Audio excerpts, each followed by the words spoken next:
Hello and welcome to the Swiss Connection. I'm Susan Masika. In this episode, we revisit our Inside Geneva series. As the United States moves away from multilateralism and focuses on its America First policy, Imogen Folks looks at the shifting influences in the United Nations, especially with regard to China, which has taken a leadership role since becoming a member 50 years ago. She's joined by analyst Daniel Warner, China watcher Meg Davis from the Graduate Institute, and Sarah Brooks from the International Service for Human Rights.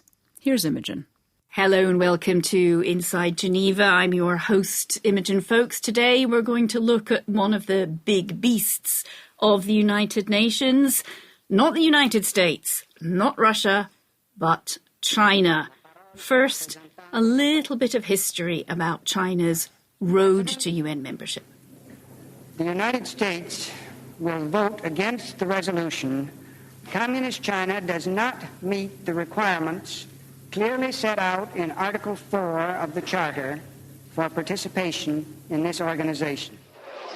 We have all present in our minds the terms of the resolution adopted on the 25th of October 1971, by which the General Assembly decided to restore to the People's Republic of China all of its rights and to recognize the representatives of its government as the sole legitimate representatives of China in the United Nations. So as we heard there, China only became formally a member in 1971 and in the intervening years has slowly but surely started to play a major role in the United Nations. Well, here to discuss that, I have Meg Davis, China watcher and member of staff at Geneva's Graduate Institute. I have Sarah Brooks of the International Service for Human Rights, and of course, Daniel Warner, our expert analyst and sometimes devil's advocate. Now, Daniel, I'm actually going to come to you first because you have literally just written an article about China's role. China's looking to fill some big shoes at the UN. Well, the article begins by saying the United States seems to be withdrawing its leadership role, which was always traditional, and that there is a vacuum. And as I looked at the vacuum, I saw that it was being filled by China, being head of various organizations now. But it does seem to me that leadership is important. The United States was obviously one of the founders of the system, the multilateral system, and with the Trump administration downplaying multilateralism, there is that vacuum, and it seems to be filled to some extent by China. Whether on purpose or not, I can't tell. Meg, let's turn to you. We introduced you, of course, as a long-time China watcher. Now, in recent years, China has assumed the lead at the International Telecommunications Union, the UN's Food and Agricultural Organization. Didn't succeed just this week with the World Intellectual Property Organization. How do you see China's, or how do you analyze China's move up through the UN ranks? I think it's an interesting challenge for China because after Xi Jinping's big speech or a series of speeches in 2017 in which he expressed a commitment to globalization, to multilateralism, to the community of shared future for humanity, as you say, China has assumed the leadership of 4 UN agencies and is also chairing the Program Coordinating Board of UNAIDS, which is the agency that coordinates the UN response to HIV epidemic. But I think China is in many respects still kind of finding their feet in the UN system. It's not always very clear that diplomats and civil society, people who represent China in these spaces, in health at least, are comfortable speaking off the record, speaking off the script, or feel empowered to negotiate or form the kind of personal connections that you really need in Geneva to push an agenda. Is that your experience, Sarah, with the International Service for Human Rights? I think I would agree. I do want to add that China has one more role, which is very important inside the Secretariat. There has been a standing position as Undersecretary General, which has been held by former Chinese ambassadors and high-level diplomatic officials in New York. So both the agencies as well as inside the UN Secretariat, we do see an investment that China is making in ensuring that people have positions. I think Meg's point is fantastic in saying what is China also investing to ensure that people have the capacity to exercise power and influence in those positions in a way that's in accordance with UN principles. You talk about investment. Let's hear a little bit about some of China's other investment. The Belt and Road Initiative is China's ambitious plans for economic integration on a massive scale. The land belt runs from China through South and Central Asia into Europe, while the Maritime Road connects coastal Chinese cities with Africa and the Mediterranean. The reach is vast. That's, of course, the Belt and Road Initiative. Billions being invested in this. And I think we need to look at this, with a fairly cold but balanced view. I mean, an awful lot of money, which many people in Africa, perhaps, or in Central Asia would say, well, you know what, this is great. We shouldn't forget that China is, on paper, the world's second largest economy. And in the future, it's predicted it will become the largest. Some of this outreach is normal for a country of that size and that power. And China also has an imperial history. So we shouldn't be shocked by the fact that all of a sudden China is acting materially in the Silk and Belt Road. It's acting multilaterally within the UN system. This, to me, is the normal procedure for a country that's growing and has tremendous economic power. A lot of UN agencies and, in fact, the International Committee and the Red Cross have jumped quite eagerly into the Belt and Road Initiative, haven't they, Meg? Yeah, I think the Belt and Road Initiative has been China's kind of stepping stone towards greater international engagement. It's a global development strategy, an effort to build a China-centered trading network with stronger transnational connections, including infrastructure projects, economic areas, super voltage electricity grids, and much more. But a lot of this is built on very much bilateral relationships in which China is using these investments to build stronger bilateral partnerships, in part to help it balance the power of the U.S. and of other multilateral and transnational agreements. And it's a little bit different from playing a role as a partner and a contributor to multilateral aid. And so, for instance, China was on the board of the Global Fund, is still on the board of the Global Fund, but only contributes $18 million over the Global Fund's next replenishment, which is the same as it contributed previously. In the past, China got up to $1 billion from the Global Fund, and they certainly could contribute more. But they've been a little hesitant to engage in these multilateral mechanisms because they prefer the bilateral approach. I think I would add that, and especially highlight that in 2015, Xi Jinping announced an initiative to fund development and peace at the UN to the tune of some $10 billion. But it's very clear that there's one of the UN pillars that's been left out of that, and that's human rights. Despite consistent commitments, China has only funded the UN's Human Rights Office some couple 100,000 over the last 10 years. And that's despite the fact that China has been an active member in the Human Rights Council, that China is really trying to engage and invest more. I think there's an imbalance in where we see those investments going that reflects where the Chinese government is comfortable acting and projecting influence and Meg, power. you wanted to come in there. Yeah, I think those are great points, Sarah. And I would just add to that sometimes I think China's bilateral aid, because it doesn't come with human rights and accountability measures the way that funding like from the Global Fund and other multilateral agencies comes with, winds up competing in some ways, in problematic ways, with other aid. Well, in addition, and I do want to play you another little clip here, we have the UN seemingly welcoming China with open arms. You mentioned Xi Jinping's 2017 world tour where he talked about global governments and multilateralism. Well, here's Antonio Guterres saying, great. This commitment of China to multilateralism is today more necessary than ever. We see a multiplication of conflicts around the world. We see how population growth, climate change, movements of people, food insecurity, water scarcity are combining themselves in a way that creates instability, unrest, and even conflict. This is a moment in which only a global approach can solve global problems. I mean, that is just 100% praise for China.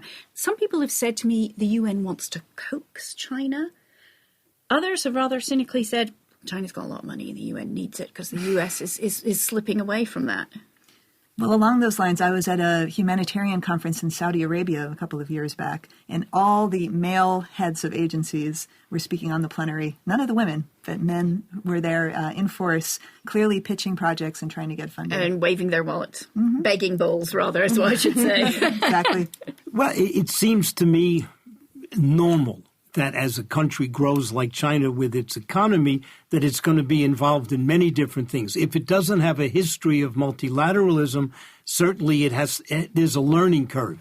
And we see in the WTO, the World Trade Organization, the Chinese learning curve has been very quick and very well prepared. Human rights, though, is a situation that poses specific problems for them, as the situation with Taiwan. We are going to devote probably the final third of this program to human rights. But since you mentioned learning curve, I wanted to just bring in another area where perhaps we have seen a learning curve. 16 years ago, we had SARS. This year, we have the coronavirus, both originated in China. Now, we remember that China was criticized for withholding information about SARS.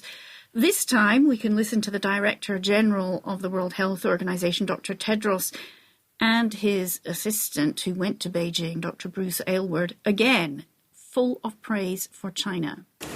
The Chinese government is to be congratulated for the extraordinary measures it has taken to contain the outbreak. We would have seen many more cases outside China, and probably deaths, if it were not for the government's efforts and the progress they have made to protect their own people and the people of the world. In China, I found such a pragmatism. Again, we're still early in this disease, but China's leading the way. A lot of countries have really taken to heart what they've learned from China, what we've been talking about. They're rapidly finding these cases, rapidly containing them, using the principles that China employed. Sarah, should we be happy that the heads of UN agencies, from the UN Secretary General down, are so publicly effusive? I think there's a shared understanding that sometimes kid gloves are necessary. And engaging with China, I think, really is one of those situations in the eyes of many of these high-level officials. I'm consistently surprised by the extent to which it's not enough to recognize actions that should have been taken in accordance with what China has already committed to the international community that it would do, but to see high-level officials going above and beyond to praise those actions. There's a long-standing discussion around the issue of face in Chinese culture and how that plays into politics at all levels. But I think the concern from our side is really that there tends to be a lack of balance, that there tends to be a willingness to praise, but deep hesitation to raise critical questions. Meg, China watcher from the Graduate Institute, you want to come in there? Yeah, I think that I'm full of sympathy for my colleagues at at the World Health Organization, trying to stay away from the acronyms, because, of course, they need to cooperate with China urgently in responding to this outbreak. They need China to share information. They need to work with China to learn what practices are working and what are not. And so the response from the World Health Organization has been to be effusive with praise and not to, I think, really do justice to the very serious human rights issues that have arisen in China's response to the virus, including some of the abuses in quarantine, the jailing of whistleblowers, the disappearing of human rights defenders. And I think with health, we really see how China's challenges with human rights at home affect their ability to engage internationally. Because if you don't have a strong civil society response on the ground, that really affects also your ability to engage in these UN spaces and these partnerships too.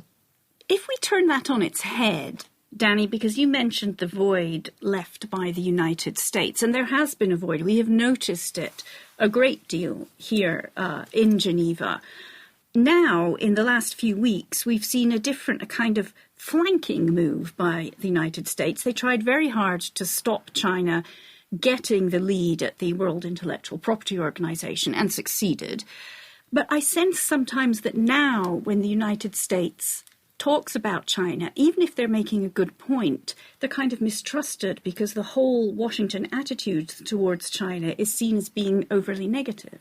That's an interesting point, and I come back to the notion of civil rights, because the Chinese would answer they've taken 400 million people out of poverty and the economic, social, and cultural rights have been improved. To come back to the United States government has appointed Mr. Mark Lambert, who was formerly involved with North Korea, and his job now is to counter, to some extent, Chinese influence in these organizations. And I quote a State Department spokesperson who said his job is countering the malign influence of the People's Republic of China and others in the UN system. So to some extent, this is not benign neglect. This is actually specifically countering the role of China. One would hope that the United States would be positive toward the system in general instead of just being negative toward China. But we will see what this means. But I do think there is a learning curve on China. But the point about civil rights, the point about human rights, I'm not arguing against that. Well, that brings us, we've heard it. I mean, it must have been mentioned 10 times already during our discussion. Human rights. We cannot have a discussion about China without mentioning human rights. We're going to hear a little bit now about one of the key issues that many people are talking about. We're getting an extremely rare look inside China's controversial internment camps. More than 1 million Uyghurs and others belonging to various Muslim minority groups are believed to be detained in the Xinjiang region. China calls them thought transformation camps built to prevent extremism from spreading, but reports indicate they're more like prisons. As hundreds of thousands of Muslims disappear into giant secure facilities, China has begun taking a few selected journalists inside. And that is the situation in Xinjiang province and the up to, or maybe even more than, 1 million members of the Uyghur community theoretically put in re-education camps. Sarah, it seems to be being left to the human rights activists to actually call this out. The international community, as the diplomats here in Geneva like to call themselves, are not really doing that much. So I want to give some parts of the UN credit where credit is due. We saw a really strong reaction from the UN Committee on Racial Discrimination in August of 2018, which was the first time the Chinese government had to sit up in front of the world and actually answer questions about what was happening in Xinjiang, about policies that were discriminating against Uyghurs and other Muslim minorities. The UN handled that, I think, really well at the level of experts who were speaking clearly. There was great press coverage, and it really marked a turning point where all of the media and human rights activists and civil society reports were being confirmed and reaffirmed by the concerns that UN experts in human rights law were saying, hey, China, this doesn't seem to be what you said you were going to do. But the member states are a really important voice here. The High Commissioner is a really important voice here. And despite that peak, in the year and a half since, we've seen relatively little. And I think it is important that when we talk about China at the UN, that we recognize that one of the brakes on what it wants to do is necessarily concerns about what's happening inside. To flip that around, one of the drivers for a lot of Chinese initiatives at the Human Rights Council is about preventing scrutiny of what it does at home. Meg, there hasn't been, as Sarah said, maybe as much discussion about what's going on in Xinjiang province as human rights activists would like. Michelle Bachelet says she's going to go. Well, I think that would be fantastic. But I think there's a real risk always, of course, and the UN human rights experts know very well what the challenges and risks are with doing these kinds of site visits. So when the special rapporteur on the rights of people in extreme poverty, Philip Alston, went to China, he had an extremely difficult time getting any kind of independent information. He was trailed. People that he spoke to were harassed afterwards. And he's been similarly critical of poverty in the U.S., in the U.K., and many other countries as well. So he's far from someone who's a China basher. No, they don't like him in the UK either. No. Or in the United They don't like States. him anywhere. So I think the UN faces some real challenges. I just want to flag, while we're talking about things the UN has never spoken about in regards to China, the thousands of people who contracted HIV through tainted blood in the late 90s, early 2000s, which no UN agency has ever spoken out about, and no one in China was ever held accountable. And the person who presided over the cover-up is now presiding over the response to the coronavirus, that's Li Keqiang. So I think the UN has a lot still to figure out in how it manages its relationships with countries like China.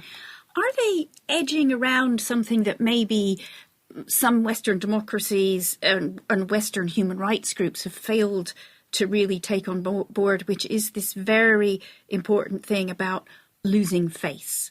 China, for example, has come to the UN Human Rights Council with this win-win initiative, which underpinning that is this thing about losing face. We don't like you pointing the finger. And they've got a lot of sympathy from a lot of countries about saying, no, we don't want you naming and shaming. We want dialogue. I mean, that would be all right, Danny, if the dialogue went anywhere, I guess. What I do say is, I'm not a China defender here, but given the last epidemic that we saw, SARS, and giving this one, coronavirus, it does seem to me they've been more transparent than they have been before. Mm-hmm. So in that sense, there has been some learning curve. Progress, yeah. Right, some progress, whether we want more or whatever. The fact that people from the WHO, World Health Organization, were allowed into China, they could say, no, we don't want you interfering in our domestic affairs. So I do think there is a dialogue going on. Is it going fast enough? Are we getting everything we want? Probably not. But again, these but things... who's we? Yeah, okay. The people who are criticizing the human rights in China. I mean, again, the Chinese will say we took 400 million people out of poverty. Let's talk about Philip Alston. Let's talk about poverty in the United States and the United Kingdom. I mean, you could also say that actually it was Chinese people who lifted themselves out of poverty and the government just got out of the way. But I mean, I think, you're absolutely right. China has every right to defend itself in these conversations, and I think it's really our loss that we don't have a Chinese representative in this room with us today. I know you tried, Imogen. I did try, but no, we didn't succeed this time. But maybe the next time, because I don't think this is a subject that's going to go away. Sarah, I know you were practically, across to the other side of the table. You wanted to come in. Well, no, having come over from the other side of the building where the discussions around the win-win resolution were happening this morning, it's something really timely. And I think what's interesting about this is that it does demonstrate to a certain extent the learning curve that Daniel's been talking about. When the Chinese first began to bring initiatives to the Council in 2015, 2016, it was a long and arduous process. And it was clear that they were learning by doing. And the Council and member states and NGOs were also learning how to understand this, how to engage with China. Is it possible to do it on the same rules as everybody else?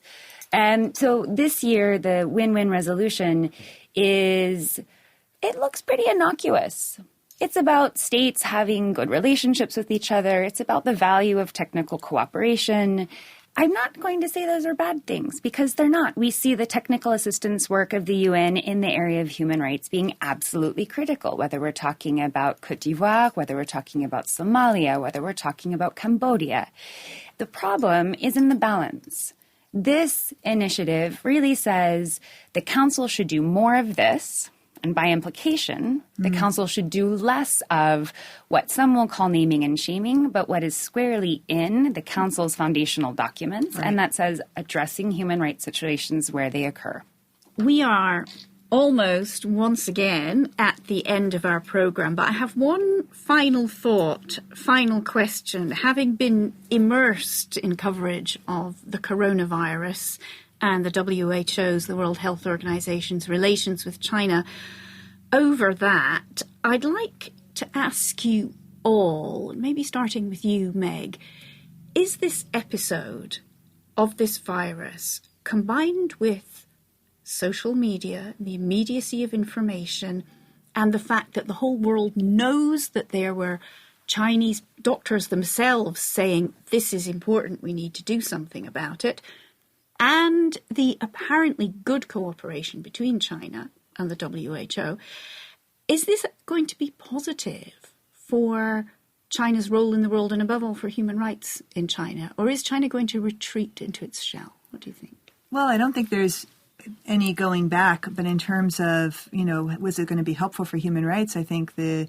trend within China has been to consolidate power at the leadership level. It's been to shut down NGOs. It's been to restrict freedom of information. And even more than in the past, we had this brief moment of flowering between 2002 and 2012 or so, when there was all these NGOs, all this really exciting investigative journalism. And I think that kind of freedom of information would be a huge boon to China right now and to its leadership in managing the response to the virus.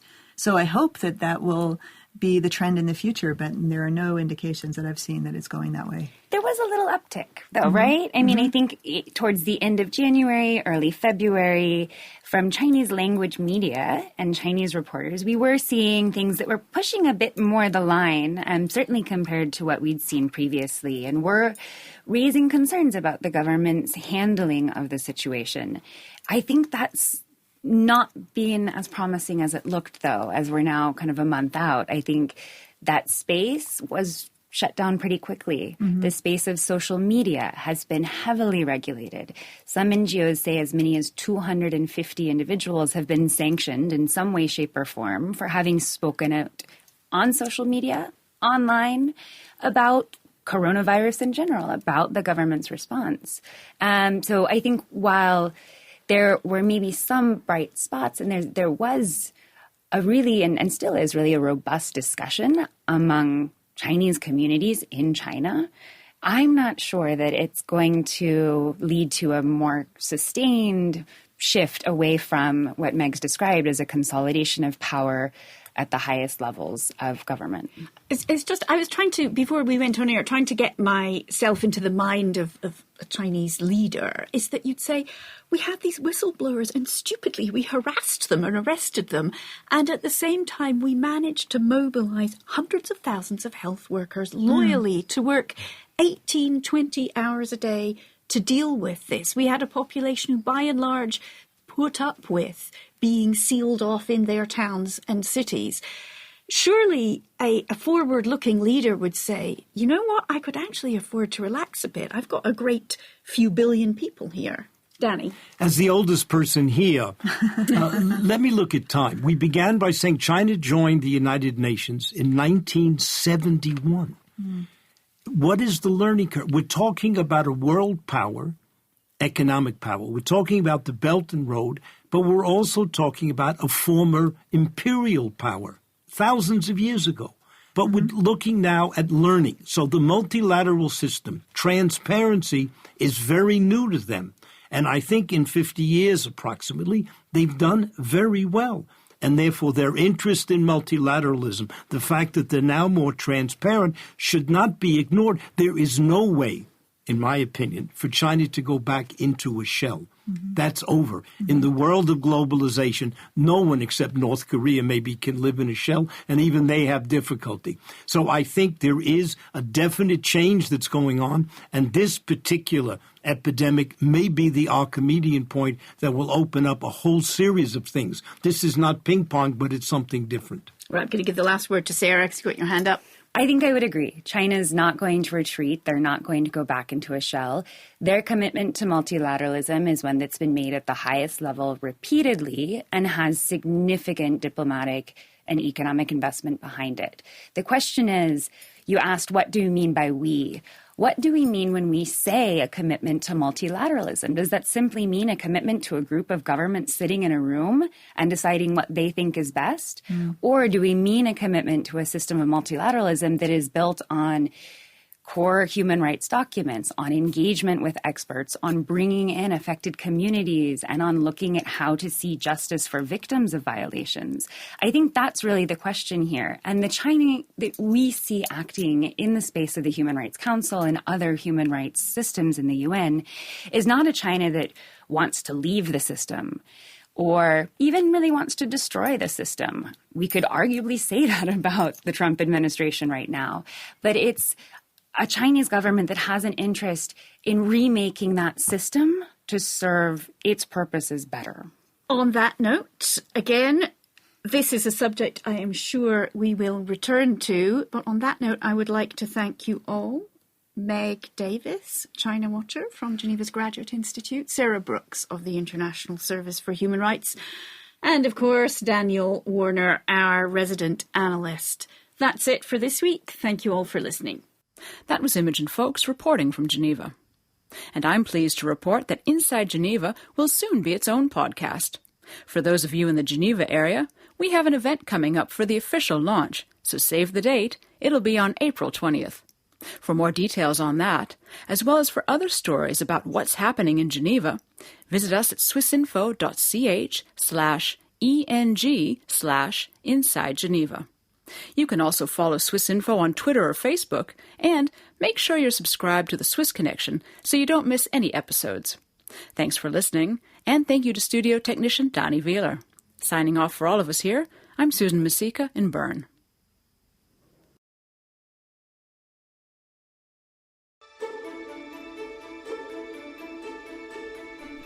Do you want to polish your knowledge about Swiss elections, referendums and political parties, while at the same time learning more about the quirks of the political system in Switzerland? If that's the case, our newsletter course is just what you need. Each week for a month, we'll send you a free installment explaining the most important details of how Swiss democracy works.